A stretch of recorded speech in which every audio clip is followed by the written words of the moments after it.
Well, their economies make up 16% of global GDP. Asia's big three, China, Japan, and South Korea, all met over the weekend and began laying the groundwork for greater focus on Asia and less reliance on the United States.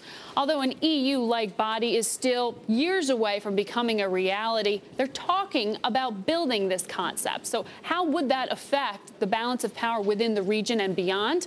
Right now, we're joined by one of the country's top China watchers. He's briefed U.S. presidents on developments in the region.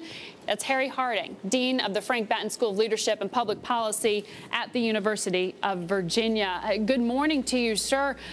When you hear about these talks about an Asian bloc, how real is it? How far are we from it? And why does it matter? Well, I think you've summed it up very well already. We are a long way from it.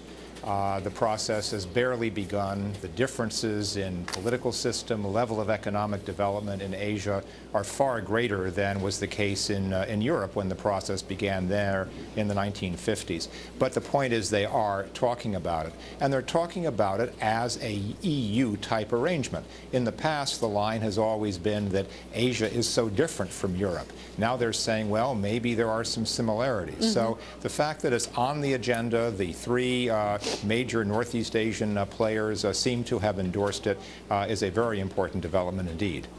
How much does the dollar play into the reason that these talks are being had right now? A lot of currency traders have been buzzing about central banks in Asia and South Korea and Taiwan and Thailand perhaps getting together to bolster their currencies, to intercede in there to help them remain more competitive with a U.S. dollar that just makes American products cheaper to buy. Right. Well, that was not a major focus of what was said publicly about this meeting. But it was the major focus originally of the group of which this is kind of a part, and that is the so-called ASEAN +3, which was put together after the Asian financial crisis of the late 1990s at first to talk about something like an Asian monetary fund, then something less ambitious of Asian currency swaps.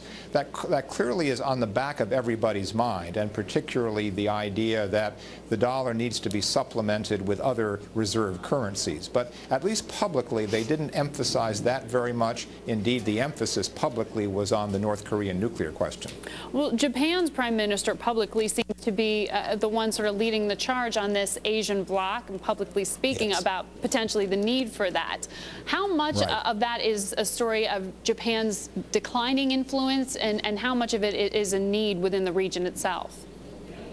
Well, he has talked about the need to so-called rebalance Japanese foreign policy, to supplement Japan's alliance with the United States with greater attention. First he said to China, now more he's saying the rest of Asia. But what's significant is how he is saying to do that. The alternative to the so-called ASEAN +3 or its sister, the ASEAN +6 or the East Asian Summit, would be APEC, the Asia-Pacific Economic Cooperation Forum.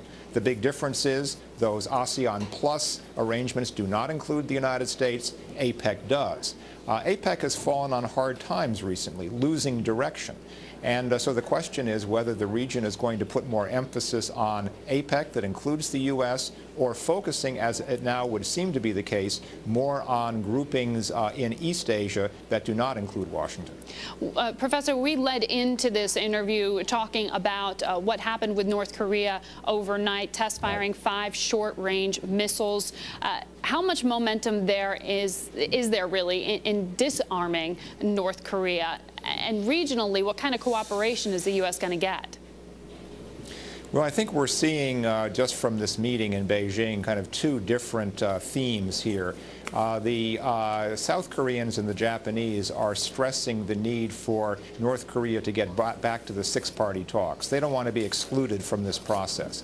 The Chinese are putting the emphasis on the U.S. and North Korea getting together first to meet North Korea's condition of an end of a hostile, as they put it, U.S. policy towards Pyongyang.